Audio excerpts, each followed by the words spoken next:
alegria estar com os irmãos mais uma vez aqui em Ferraz de Vasconcelos. Agradeço a confiança de sempre, o pastor Aparecido, desde comigo, né, pastor? Desde comigo, nós estamos aí, sempre tendo a confiança do nosso pastor. Agradeço ao irmão Manuel, que foi nos buscar hoje lá em Belém, né? Ele está na escola bíblica, e ele então veio nos trazer o nosso irmão Oswaldo, que sempre está conosco. Irmãos, nós estamos, como foi dito, terminando o terceiro trimestre de 2024, que foi um novo currículo. Nós estamos no terceiro ano do novo currículo da Escola Dominical da nossa Casa Publicadora, e desde o começo nós sempre estudamos trimestres temáticos. O que é um trimestre temático? É o trimestre em que nós estudamos um assunto na Bíblia toda. Agora, esse trimestre é diferente. Nós tivemos um trimestre que eu chamo de trimestre bíblico, onde nós estudamos um livro da Bíblia, no caso, 2 livros da Bíblia. Então, nós vemos vários assuntos naquele livro, porque o livro é que é estudado. E nesse trimestre, o nosso tema foi o Deus que governa o mundo e cuida da família, os ensinos divinos nos livros de Ruth e Esther para a nossa geração. Se os irmãos já tiverem o slide para os irmãos acompanharem. Então, nós estudamos os 2 livros, Ruth e Esther. Os fatos ocorridos no livro de Ruth aconteceram cerca de 1000 anos antes dos fatos do livro de Esther. Então, há uma diferença aí de 1000 anos entre os fatos de um livro e de outro. Mas por que eles foram estudados conjuntamente? Eles foram estudados conjuntamente porque, em primeiro lugar, os 2 são livros históricos. Eles contam fatos, fazem parte ali daquele segundo bloco dos livros do Antigo Testamento. São os chamados livros históricos. O livro de Ruth ocorreu no tempo dos juízes, os fatos. Por isso que o livro de Ruth vem depois do livro de Juízes, porque os fatos se deram nos dias dos juízes. Se nós abrirmos a nossa Bíblia lá no livro de Ruth, no capítulo 1, no versículo 1,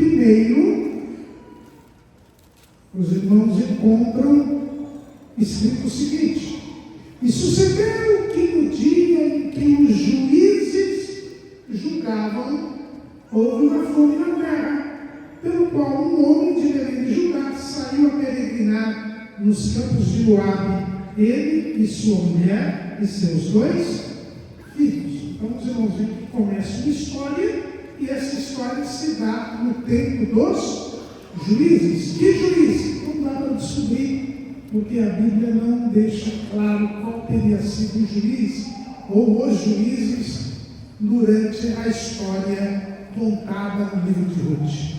Já o livro de Esther também é um livro histórico. Aliás, na disposição da nossa Bíblia, ele é o último dos livros históricos. Lá em Esther, capítulo 1, versículo 1, nós encontramos: e sucedeu nos dias de Assuero, este é aquele Assuero que reinou desde a Índia até a Etiópia sobre 127 províncias. Então nós já descobrimos que o livro de Esther, os fatos ocorreram durante o domínio persa. Depois do cativeiro da Babilônia, Israel nunca mais teve independência política. Teve um pequeno período ali, uns 100 anos antes de Cristo, mas depois que o povo perdeu a terra prometida por causa da sua desobediência, quando eles voltaram para a terra prometida, eles estavam sempre sob domínio estrangeiro. Foi o que Deus mostrou para Daniel lá na Babilônia. Aquele sonho que o rei Nabucodonosor teve, daquela estátua, que tinha a cabeça de ouro, que tinha o peito de prata, que tinha o ventre de bronze e as pernas de ferro e barro. Ali foi revelado a Daniel, e Deus deu a interpretação da revelação do sonho, que seriam os 4 impérios mundiais que dominariam sobre os judeus. O Império Babilônico, depois o Império Persa, e é justamente nesse período que se deu o livro de Esther. E depois ali teria o Império Grego e por fim o Império Romano. Por isso Jesus disse: dai a César o que é de César e a Deus o que é de Deus. Por quê? Porque foi Deus quem colocou os judeus debaixo do domínio romano. Então, os fatos que ocorreram no livro de Esther dizem respeito a este período do domínio persa, que é o segundo império que dominou sobre os judeus depois do cativeiro. E este Assuero, quando a Bíblia fala Assuero, Assuero é um título do rei da Pérsia. Como Faraó é o título do rei do Egito. Quando a gente fala Faraó tem vários faraós, mas sempre a Bíblia fala Faraó, porque é o título do rei do Egito.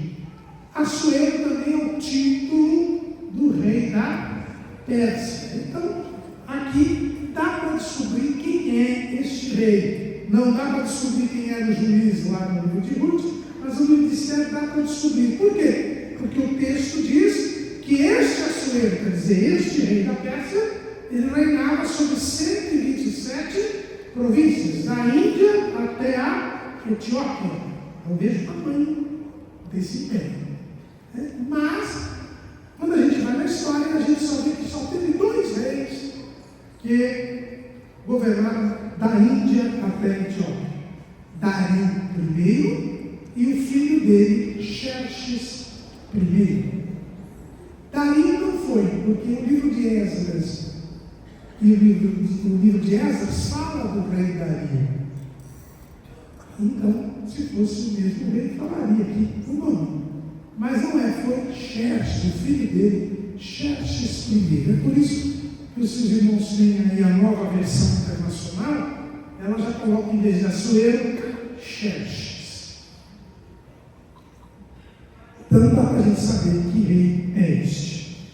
Agora, por que esses 2 livros foram colocados juntos para nós estudarmos? Porque o texto, o título do nosso semestre mostra bem: o Deus que governa o mundo e cuida da família. Nesses 2 livros, nós vamos ver a ação de Deus para salvar a família de Elimeleque, manter viva a família de Elimeleque, e também a ação divina para impedir a destruição do povo judeu nos dias de Esther. Por quê? Porque Deus tinha um compromisso que ele assumiu no dia que o homem pecou. Quando o homem pecou lá no Jardim do Éden, Deus disse que iria salvar o homem. Deus prometeu salvar o homem. E a salvação viria através da semente da mulher. Ou seja, o Salvador seria um ser humano, Deus que se faria homem e que nasceria de mulher. Se nasceria de mulher, tinha que nascer numa família. E tanto no livro de Ruth quanto no livro de Esther, nós vamos ver que Deus atuou para impedir que Jesus deixasse de nascer. Quando a gente lê o livro de Ruth nos mostra a história que levou da família Messias, que era a família de Davi. Na verdade, o livro de Ruth conta a história de Ruth, que foi a mãe de Obed, que é o avô de Davi. E Jesus é descendente de Davi. Então, o que a gente percebe? Que por que Deus cuidou dessa família e não deixou que essa família fosse destruída? Porque se essa família fosse destruída, Jesus não ia nascer. E nós não estaríamos aqui hoje. E o livro de Esther é a mesma coisa. No livro de Esther, aí é a outra parte do título do nosso tema. O Deus que governa o mundo. Mostra como Deus, cujo nome nunca é mencionado no livro de Esther. O livro de Esther não tem o nome de Deus, nem Deus, nem Senhor, né? Mas o nome não está lá, mas ele está em tudo.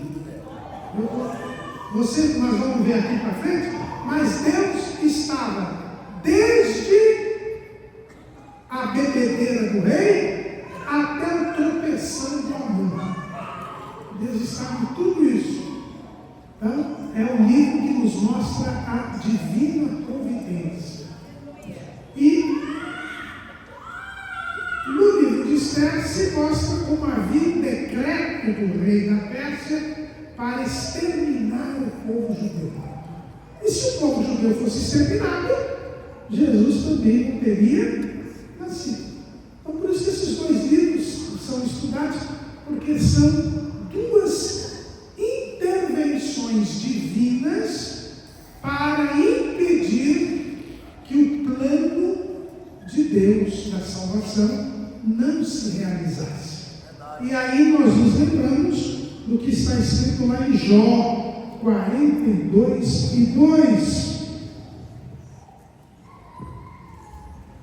Bem sei eu que tudo podes, e nenhum dos teus pensamentos pode ser impedido. Ou na Nova Almeida atualizada, que também é a versão oficial da nossa denominação, diz: nenhum dos seus planos pode ser frustrado.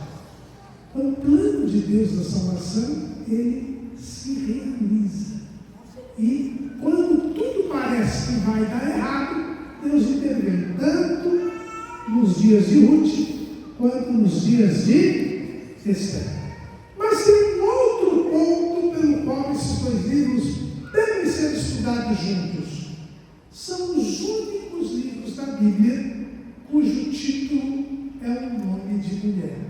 Dos 66 livros da Bíblia, 2 livros têm título com o nome de mulher: Ruth e Esther.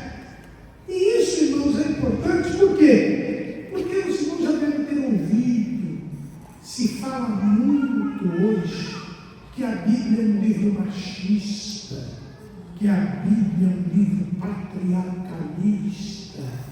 Pura mentira do diabo.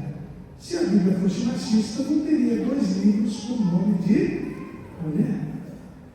E mais, por que esses livros têm nome de mulher? Porque as principais personagens dos 2 livros são mulheres. No livro de Ruth, nós temos 2 mulheres que são as personagens principais: Ruth e Noemi. E só tem uma personagem masculina, o Boaz.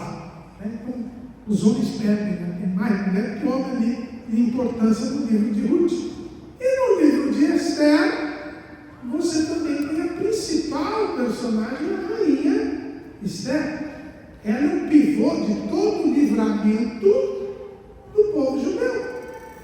Então, também a gente vê aí. E se a gente for ver as personagens masculinas do livro de Esther, nós vamos falar um pouco delas mais daqui a pouco, mas vocês percebem que o Mardoqueu, o pai adotivo de Esther, era um homem de Deus, um homem temente a Deus, mas tinha um tal de Amã, que era um desastre. Então também, se a Bíblia fosse machista, não ia pôr uma personagem tão terrível como é o Amã. Então, aqui, nós entendemos porque esses dois livros devem ser estudados conjuntamente. Bom, vamos para o segundo slide.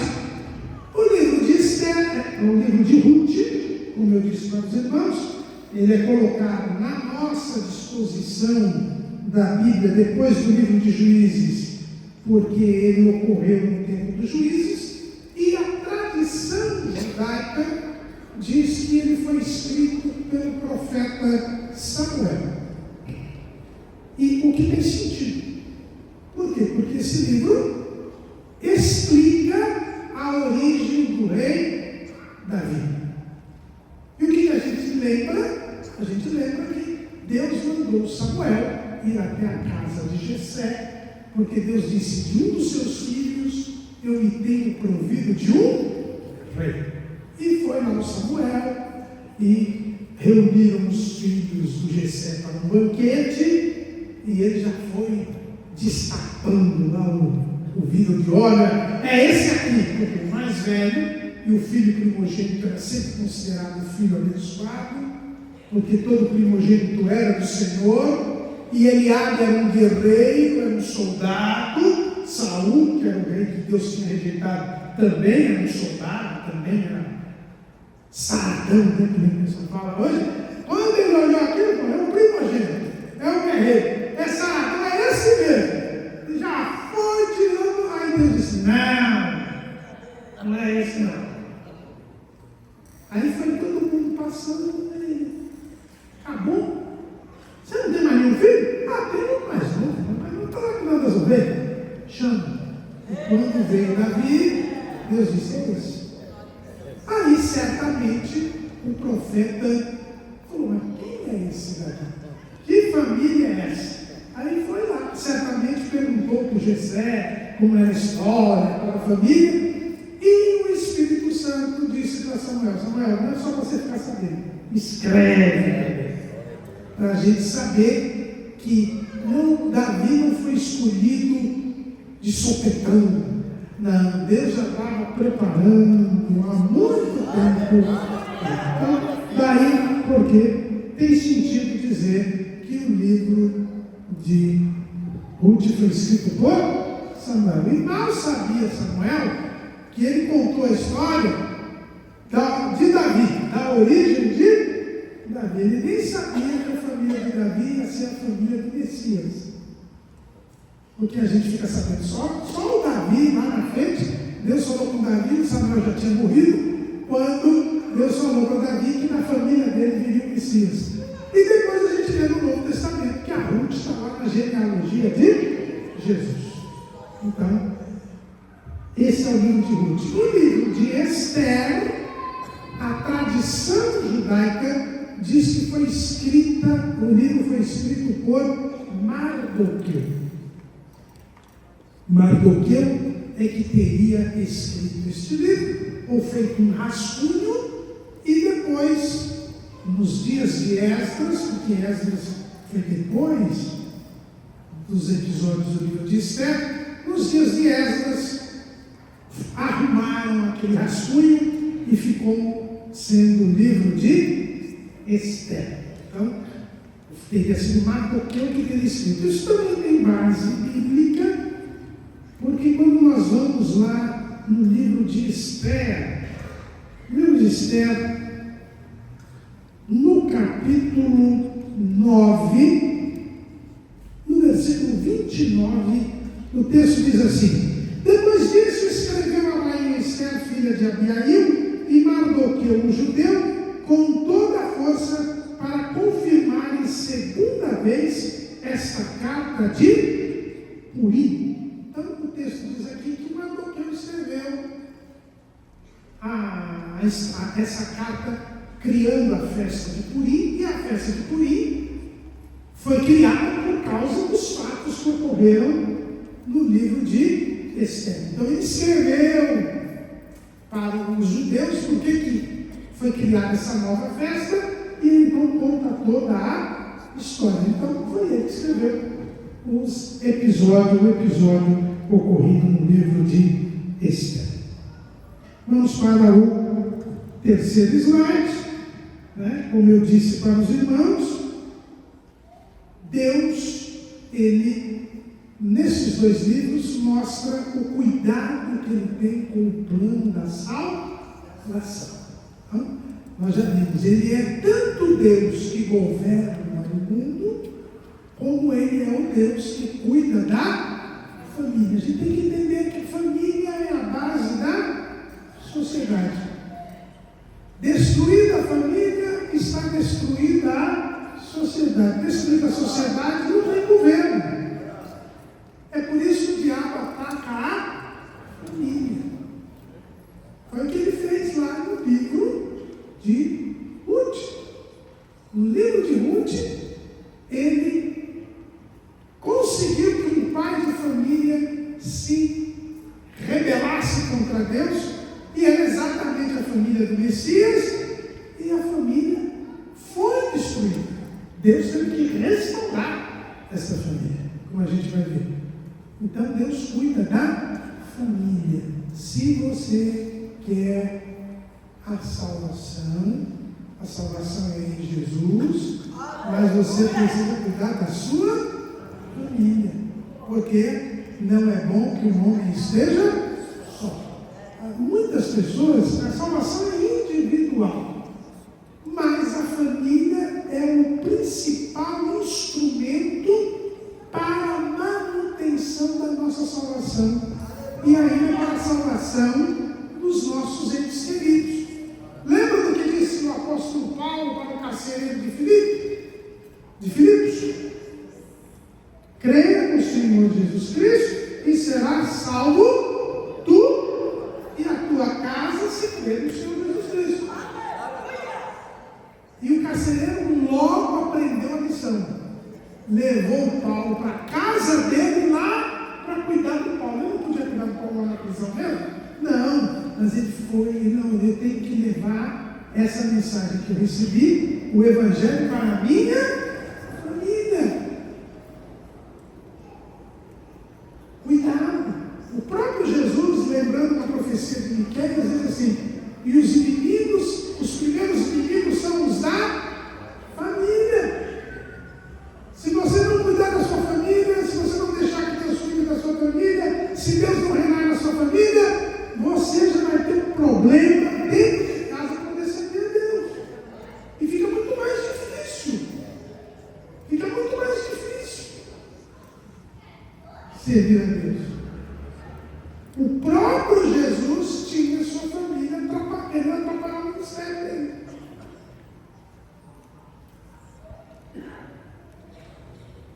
Porque o diabo sempre trabalha na família. A gente tem que tomar cuidado com as nossas famílias.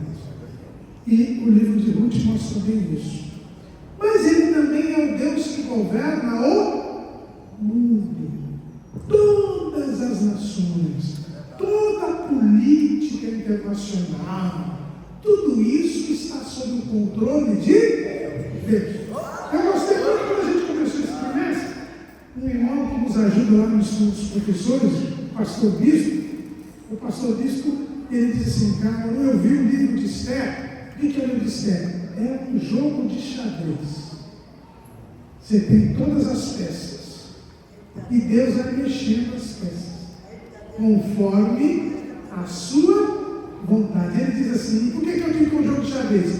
Porque Deus começou mexendo logo na rainha. A primeira peça que ele mexeu, ele substituiu a rainha. Então Deus está no controle. Mas às vezes a gente olha as coisas e a gente acha que está tudo perdido, que não tem controle nenhum. Deus está no absoluto controle de todas as coisas. Então, eu gosto muito de acompanhar a política internacional, a geopolítica, né? E a gente vê como tudo se está encaminhando conforme a vontade de Deus. Qual é o fato da semana? Qual é o grande medo hoje no mundo? É que haja uma guerra direta entre Israel e Irã. Só que isso aí já está lá no capítulo 38 e 39 de Ezequiel. A guerra de Gog e Magog. O que é? É Israel de um lado, Rússia, Irã, Turquia do outro.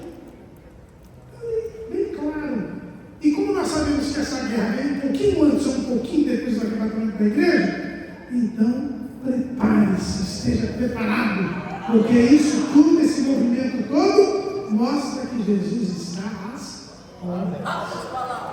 Deus governa o mundo. Não pense que Deus perdeu o controle. Não perdeu. Tá? E nesses dois livros nós vemos isso.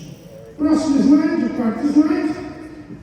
Vamos falar da capa da revista. Né? Eu aprendi com o pastor Antônio Sebastião da Silva, que é lá no Ministério de Santo André, e ele é o diretor da Faculdade Teológica lá de Santo André, que a gente tem que saber entender a capa.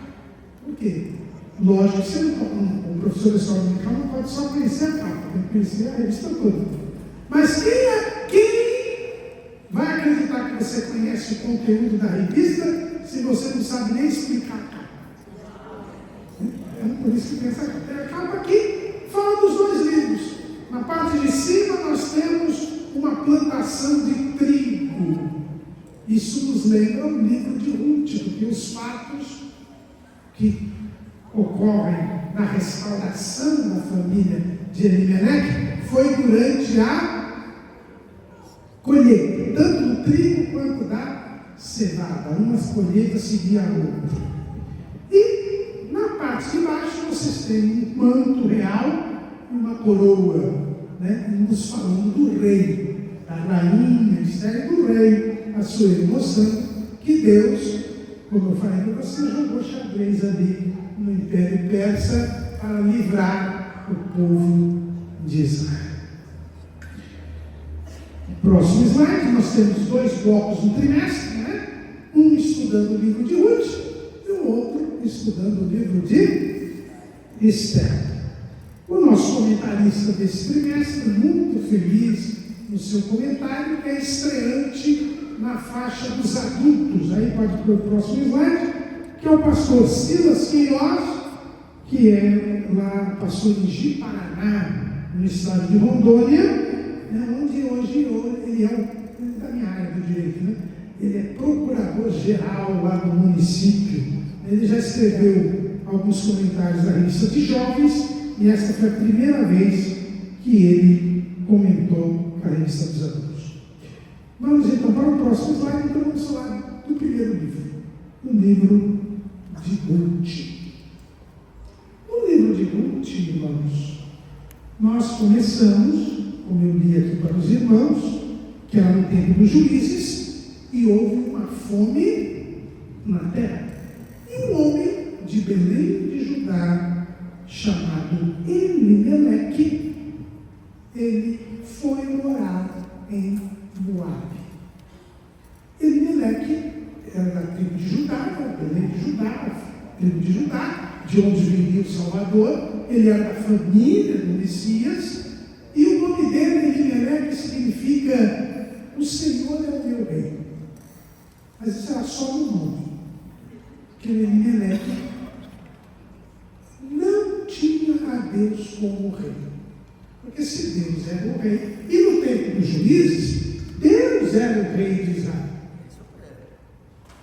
Tanto que quando o povo pede um rei, Samuel, que era o último juiz, ficou chateado e se achou rejeitado.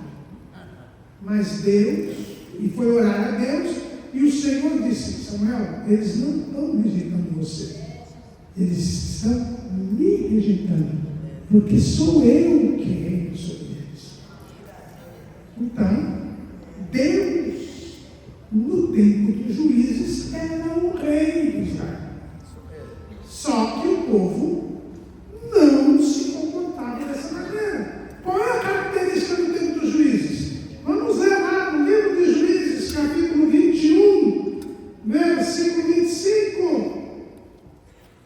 Naqueles dias não havia rei em Israel, porém cada um fazia o que parecia reto aos seus olhos. Esse é o pior período da história de Israel.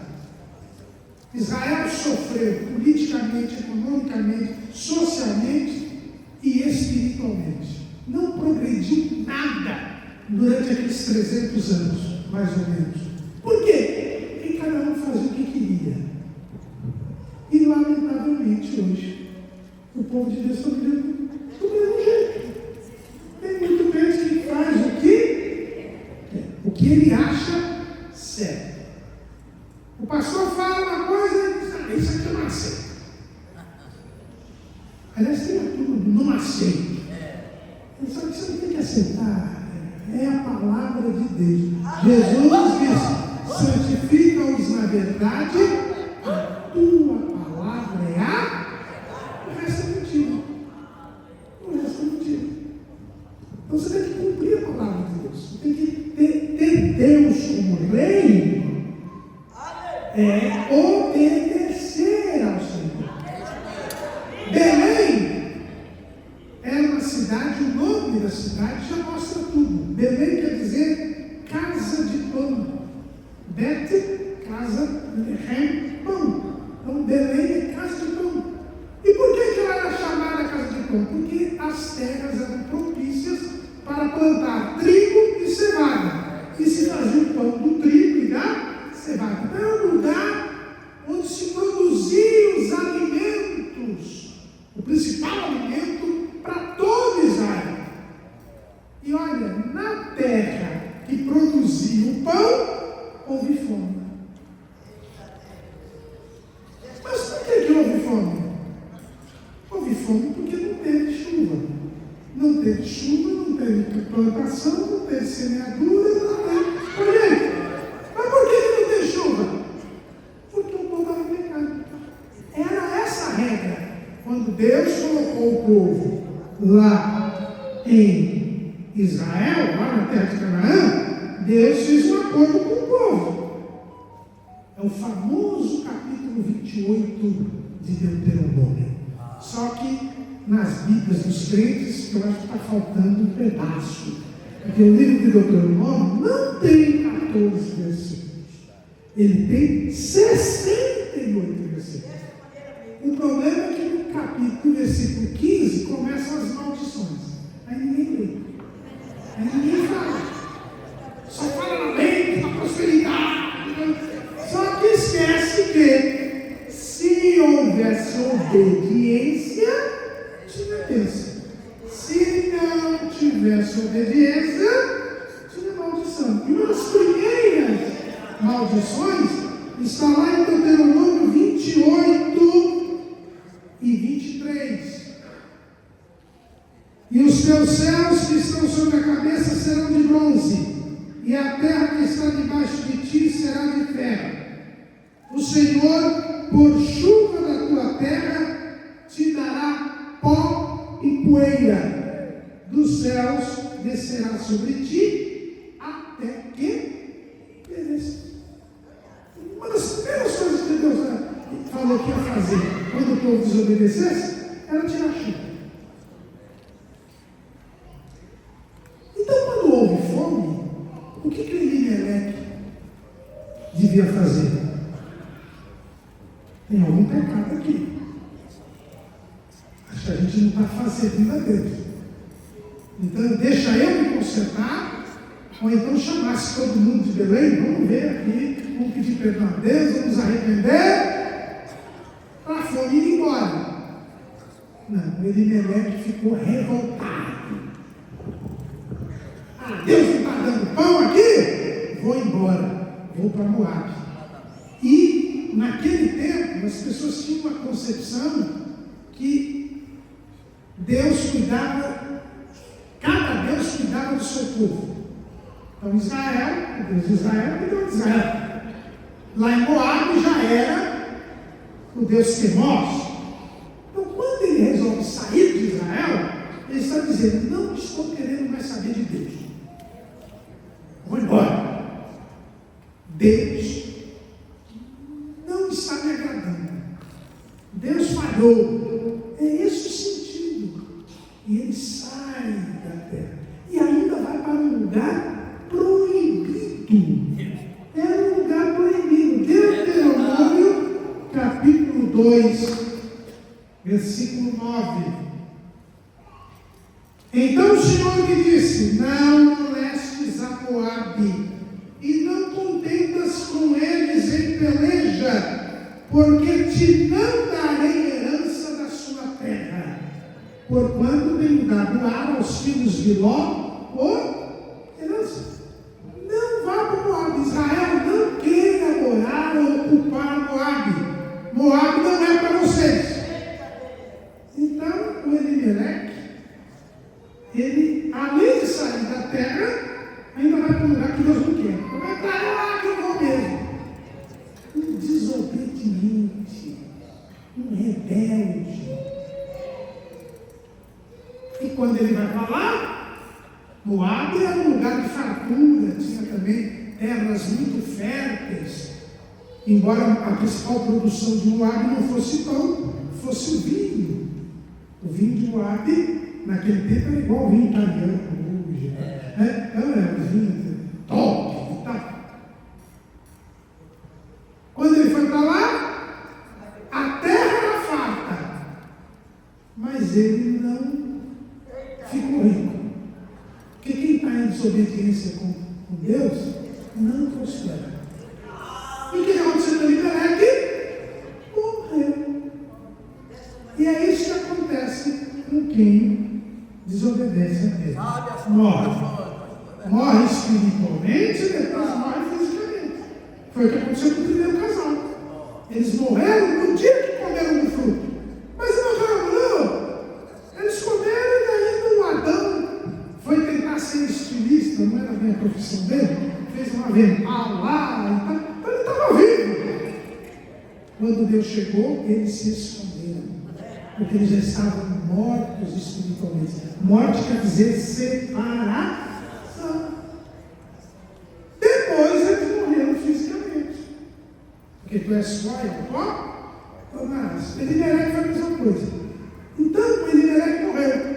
Quando Elimeleque morreu, os seus dois filhos, Malom e Quilion, já influenciados pelo pai, na rebeldia contra Deus, na hora que o pai morreu, o que eles iam fazer? Vamos voltar para Israel, vamos nos arrepender. Não, aí eles falaram, agora que a gente fica aqui, vamos casar aqui e fazer família aqui. E lá foi, o Malom casou com a Ruth, o Quilion casou com a órfã. E ficaram ali. E aí o que aconteceu? Morreram também. E aí sobrou a Ruth, a órfã, que tinha casado com os meninos, e a Noemi. A Noemi, irmãos, que interessante. Ela era uma mulher temente a Deus. Ela não participava da rebeldia do marido. Como é que eu sei disso? Porque ela sempre falou bem de Deus para as suas noras. Tanto que quando ela quis voltar, as noras quiseram ir com ela. E Ruth se converteu. Tanto que ela diz assim, o meu Deus é o teu. Ela mudou de Deus até. Por quê? Porque Noemi as evangelizou. Então mostrou que ela não participava da rebeldia do marido e dos filhos. Mas tem uma coisa, quando Elimeleque falou, vamos, ela foi. Por quê? Porque a mulher tem que ser submissa ao marido. Eu vejo muita mulher crente hoje que o marido desvia, porque eu sou santo, ele não é um pecador. Você está pecando também. Porque a Bíblia diz que vós mulheres sejam sujeitas ao vosso marido. Ser sujeito ao marido não é pecar com ele. A Noemi mostra muito bem isso. Ela era submissa ao marido, mas não pecou. E foi graças a ela que a família foi restaurada. Quando ela foi com o marido, ficou lá. O marido morreu. Ela olhou para os filhos. Os filhos, nós vamos casar aqui. Então ela tinha que ficar lá. Mas depois que os filhos morreram, ela voltou. Nada mais aprendia. E a Ruth, irmãos, foi evangelizada pela Noemi. E ela resolveu ter a Deus como seu Deus. Todos nós conhecemos essa passagem. Quando as noras querem voltar com ela, ela diz, não adianta. virem comigo. Por quê? Se eu casasse hoje, engravidasse hoje, e tivesse gêmeos, vocês iam esperar tanto tempo para casar com eles? Não tem sentido isso. A órfã viu, é verdade, foi embora. Mas a Ruth disse: não, eu confio nesse Deus. Irmãos, Ruth, ela conhecia a lei, porque Noemi explicou para ela sabia que como moabita, ela não podia nem entrar no tabernáculo. Deuteronômio, capítulo 23.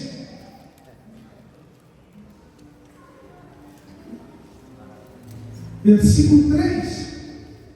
Nenhum amonita ou moabita entrará na congregação do Senhor, nem ainda sua 10ª geração entrará na congregação do Senhor eternamente. Mas eu admiro a Ruth, por quê? Porque a Ruth tinha tudo para não crer em Deus.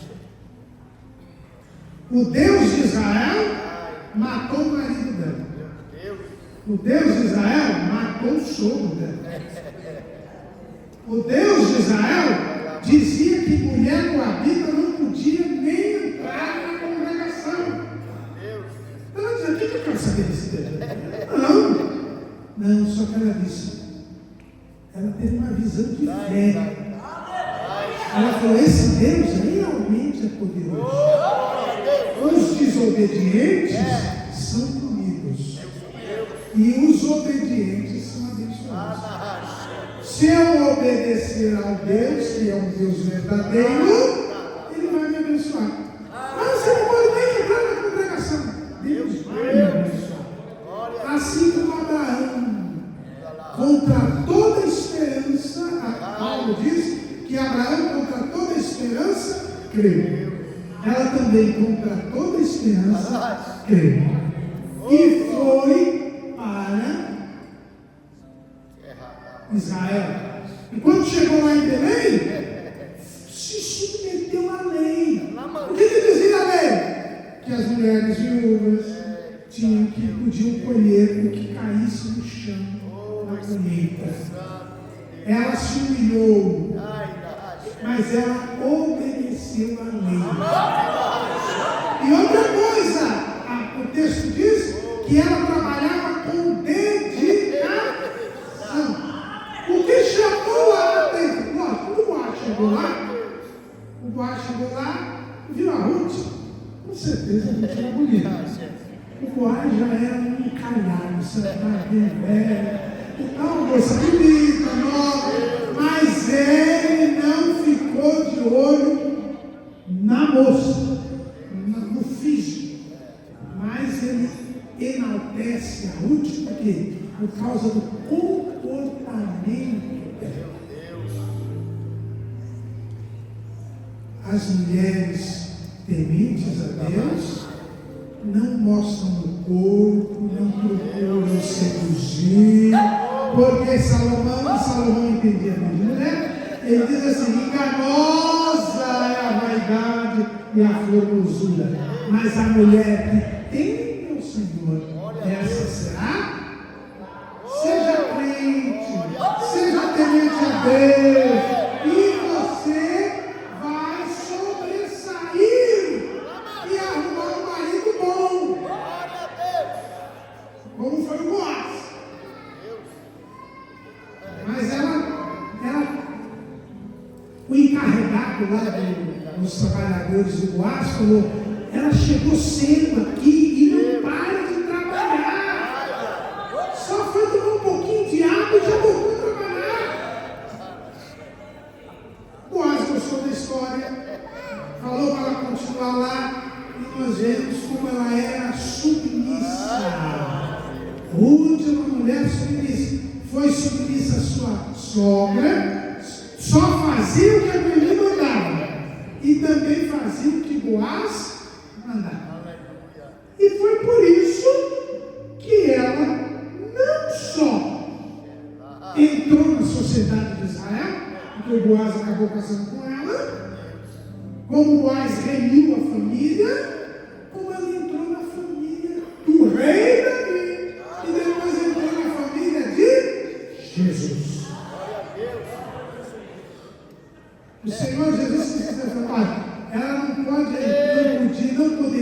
entrar na congregação, pois ela entrou foi na minha família.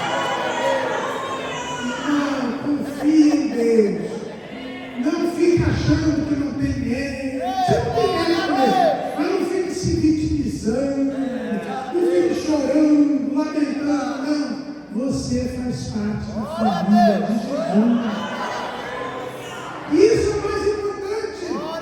Porque quem é da família de Jesus vai morar no céu. Então, aqui a gente já viu tanto a Ruth quanto a Noemi, quanto o Boaz. O próximo slide, só para falar do Boaz, o Boaz ele simboliza Jesus. Por quê? Porque Jesus também nos comprou. Assim como ele comprou as terras de Noemi, e assim como ele se casou com a Ruth, Jesus também nos comprou e vai casar conosco. Porque daqui a pouquinho tem as bodas do Cordeiro, quando a igreja se casará com o Senhor e viverá com Ele para sempre. Mas qual é o caminho? Submissão e obediência. Fé, submissão e obediência. Bom, agora vamos para o livro de Esther. Como eu disse, o livro de Esther é durante o domínio persa. O livro de Esther começa, irmãos, com uma festa. O rei Xerxes, lembra que eu falei que o Xerxes primeiro é filho do Dario I? O império ia da Índia até a Etiópia. Só que o Dario I ficou de olho na Grécia. Ele queria expandir o império para o ocidente, para a Grécia. E ele fez uma guerra contra a Grécia, e nessa guerra ele foi derrotado. Ele morreu, e o filho dele entrou no trono, o Xerxes I. E o rei Xerxes queria fazer aquilo que o pai tinha perdido. Ele queria levar o povo de novo para a guerra. Só que, para convencer o povo para ir para uma guerra que eles já tinham perdido, ele tinha que usar o que todo político usa: enganação. Então ele resolveu fazer uma festa de 6 meses para mostrar para os principais funcionários do império, porque o império persa, sabe o que ele deixou como legado para a humanidade? Aquilo que nós chamamos de burocracia, máquina governamental. O império persa foi o primeiro império que criou os funcionários públicos, que criou toda essa estrutura. Então ele foi chamar esse pessoal, que eram os governadores das províncias, os conselheiros, para convencer esse povo a ir morrer por ele numa nova guerra. Então, para isso, usa-se da propaganda. Tem um país aí, o presidente tem 9 dedos, que gosta muito de propaganda. Mas o que é para fazer não faz nada. Só afunda o país cada vez mais. Mas a propaganda ele sabe fazer. Então, isso já é daquele tempo.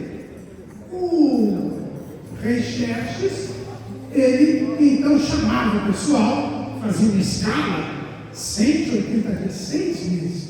O pessoal ia lá, dormia nas camas chiques que ele morou, tinha no palácio dele. Ele mostrava todas as riquezas dele. Ele falava: eu sou o cara, gente. Olha como eu sou rico, como eu sou poderoso, uau! Então vamos lá para a guerra. Ninguém está vendo. Meu pai perdeu, porque não era eu, mas agora sou eu.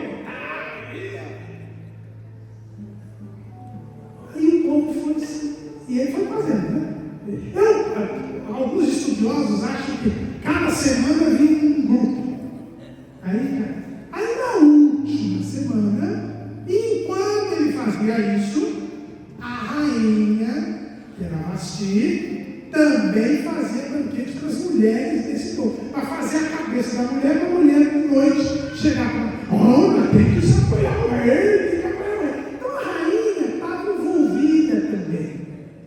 Ela sabia jogar. Na última semana, aí ele deu uma festa para o povão. Não era só os funcionários, foi o povo todo da capital. E estava vindo à vontade. E parece que ele gostava um pouquinho, porque não era crente. Porque crente não pode vir. Aí, ele fez o povo beber à vontade e ele foi o que mais bebeu. Bêbado. Ele falou: agora eu vou mostrar para todo mundo que além de eu ser mais rico, o mais poderoso, eu também soube escolher a mulher mais bonita. Vou mostrar para o povo que ainda tem bom gosto. E mandou a ordem para Vasti: vem aqui com as suas vestes reais fazer um desfile. Aí a Vasti falou: agora isso é demais. Aquele monte de homem bêbado. Eu vou ficar no meio dele. O que vai acontecer comigo? Vou arrancar minha roupa. Eu não vou. Aí mandou avisar que não ia. Vem, não. E aí o povo todo falou: escuta, ele quer fazer a guerra. Ele é o poderoso e não manda nem na casa dele. Ficou feio. Quando o chefe passou a bebedeira, ele falou: está tudo perdido, porque a última imagem é que fica. É verdade. Aí ele chamou os conselheiros: eu não gosto dele, nós tínhamos esse ponto favorável. Tirando a bebedeira, ele sempre, sabe, no governo, ele nunca tomava decisões precipitadas. A única decisão precipitada que ele tomou foi mandar a mulher fazer o desfile. Mas depois, vocês nunca vão encontrar ele tomando decisões precipitadas. Aprendam isso. A senhora não era crente, mas não era impossível. Tem uns crentes que são impossíveis. Não pensam. Pare um pouquinho. O Açoeiro chamou os conselheiros. O que eu vou fazer para sair dessa situação? Tá bom. Faz um decreto dizendo que quem manda em casa é o homem. E manda a rainha embora. Depõe a rainha. Aí o senhor vai ficar numa situação melhor. E foi o que ele fez. E depois ele foi para a guerra. Perdeu. Voltou. Quando ele voltou, ele tinha que resolver. Agora escolheu uma nova rainha. E o Açoeiro mandou pegar as mulheres. Só se fossem novas, virgens e bonitas. Parece que ele inspirou o nosso poeta Vinícius de Moraes. Vinícius de Moraes diz assim: as feias que me desculpem, mas beleza é fundamental. Então ele quis escolher as moças novas, virgens e bonitas. Mas ele estava atrás, era de uma mulher submissa. E entre as que foram selecionadas estava Esther. Irmãos, Esther ficou órfã. E o seu primo, Mardoqueu, que era funcionário no palácio do rei, adotou a Esther. E aqui, irmãos, eu vejo uma coisa importante. O Mardoqueu, ele era pai e mãe. Porque a Bíblia não disse que ele era casado. E ele cuidou da Esther, que era uma menina. Um homem que estava na menina é difícil. Mas ele criou bem. A gente vê que Esther era uma mulher crente, mulher temente a Deus. E o Mardoqueu trabalhava no palácio do rei. Não tinha autonomia, não. Tinha que trabalhar expediente lá, que não era brincadeira. Mas ele criou a Esther. Mas tem hoje muito pai e mãe crente, que não é só sozinho, é pai e mãe, que não cria os filhos. Na pandemia a gente viu muito. Eu vi muito irmão falando: meu filho não vai aprender a Bíblia porque não tem escola dominical por causa da pandemia. É você que tem que ensinar a Bíblia para o seu filho. Escola dominical reforça. O que a Bíblia diz? Efésios, capítulo 6. Efésios, capítulo 6, versículo 4. E vós pais, não provoqueis a ira a vossos filhos, mas criai-os na doutrina e administração do... Quem tem que criar? Os pais. Não é babá, não é creche, não é avô, não é vizinho. É você que tem que criar. Irmãos, olha, o dia que nasceu a minha filha primogênita, tem 29 anos, eu estava no interior lá, trabalhando, cheguei, minha filha já tinha 4 horas de nascida, quando eu cheguei a São Paulo, fui lá ver com a minha mãe, a Maria. Aí depois que eu saí ali, no vídeo ali, aquela coisa, aí minha mãe chegou para mim: vem aqui que eu preciso falar com você. Depois não, mãe. Quantas vezes eu levei você para sua avó cuidar? Eu falei: nunca. Quantas vezes a sua avó foi lá em casa para cuidar de você? Eu falei: nunca. Então você aprendeu a lição, né? Minha mãe já falou: crie você. No mesmo dia, horas depois, estava com a minha sogra. Aí a sogra chegou para mim: cara, não sabe o que eu aprendi hoje? Eu falei: não, que a maior alegria da mulher não é ser mãe, é ser avó. Eu falei: não acredito, Dona Nenete. Você pensei que a maior alegria fosse ser mãe? Eu também achava, mas hoje eu vi que não é. Eu falei: mas por que, Dona Nenete? Muito simples. A alegria é igual a alegria de ser mãe, mas não tem a responsabilidade de cuidar. Então, no mesmo dia, eu dou glória a Deus pela minha mãe e pela minha sogra. Já ensinou: quem tem que criar é você. E você tem razão na Bíblia. Mardoqueu cuidou. E olha, quando a Esther foi levada lá para a casa das mulheres, ele disse para ela: olha, não diga a sua nacionalidade nem a sua parentela. Ele sabia das intrigas palacianas, sabia que isso podia prejudicar ela, prejudicá-la de não ser a rainha. Então ninguém podia saber quem era o pai adotivo dela. Mas a Bíblia diz que todo dia ele ia saber como Esther estava. E não era fácil, porque ele tinha que perguntar para um, no outro dia ele tinha que perguntar para outro, porque ele podia gerar desconfiança. Você fica acompanhando os passos do seu filho? Será que ele não está andando com traficante? Será que ele não está andando com homossexual? Será que ele não está andando com drogado? Você nem sabe onde ele está. O que estão ensinando para ele na escola? Porque infelizmente hoje a escola não nos ajuda na educação dos nossos filhos. É uma deseducação. Depois ele vai reclamar. Mardoqueu era cuidadoso e Esther era submissa. Mesmo depois que ela se tornou rainha, ela nunca declarou a parentela e a nacionalidade. E a Esther aprendeu tudo o que tinha que fazer, e ela era submissa. O dia que o rei foi ficar com ela um dia, né?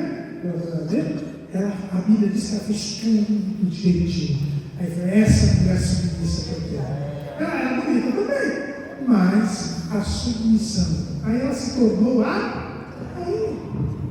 E enquanto rainha, o texto diz que um belo dia Mardoqueu estava lá na porta do rei, quando descobriu uma conspiração contra o rei. Mandou avisar a Esther. A Esther avisou o rei. E o rei mandou investigar. Quando soube que era verdade, mandou enforcar. Ele não era precipitado.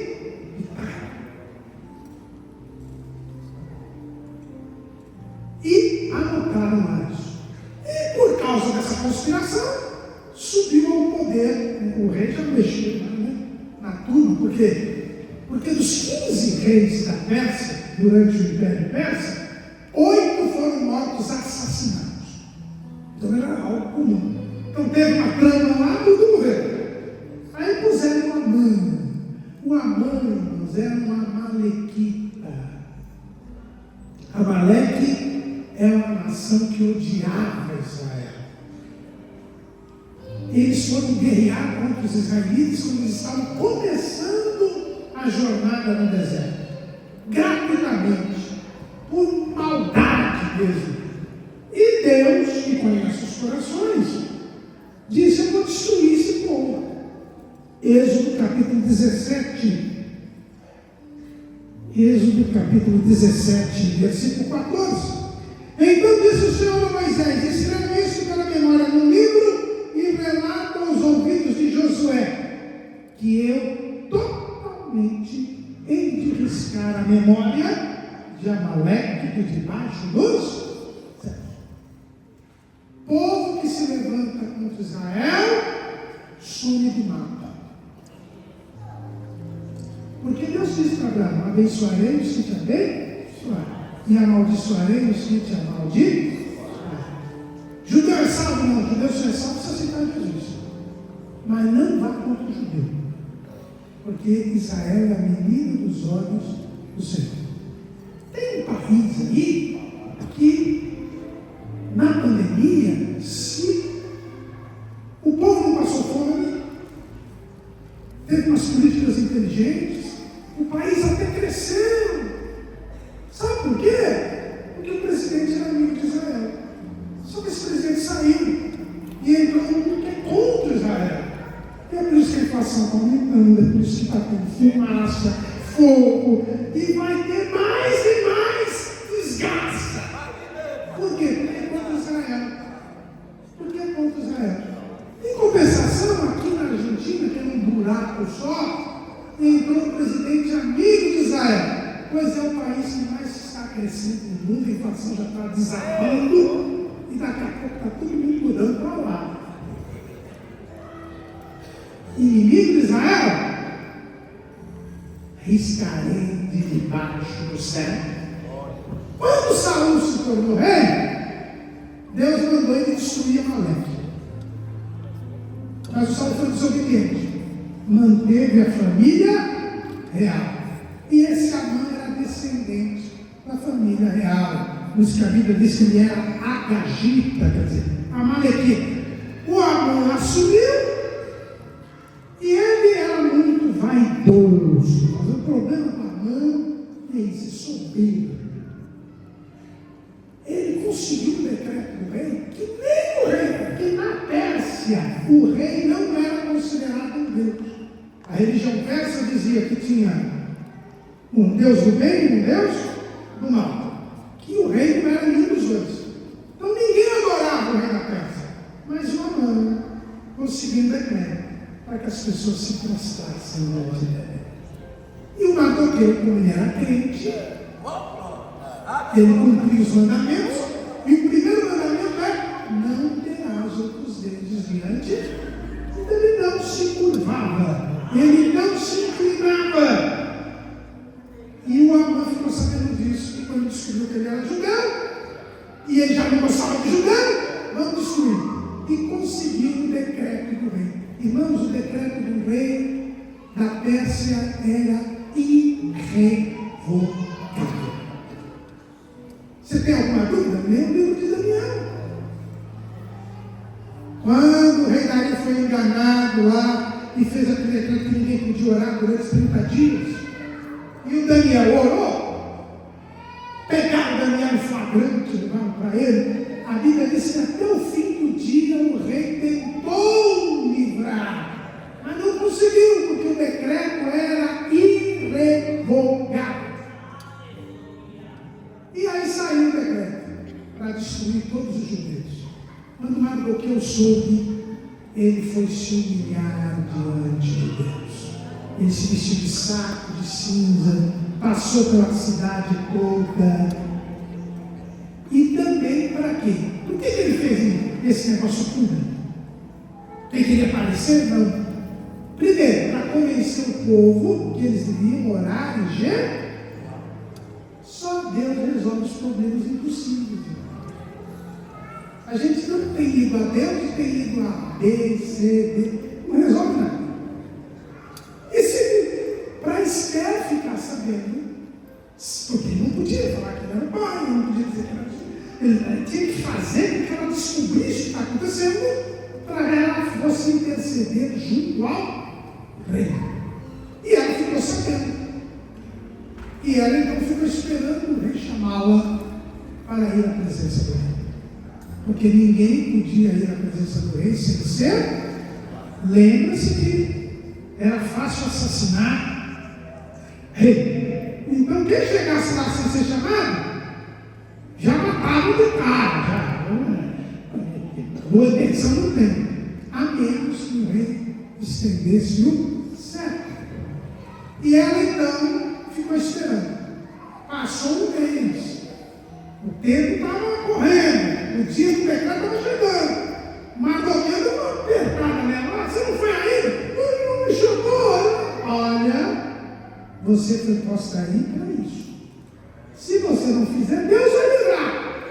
Porque Deus te promessa para Israel.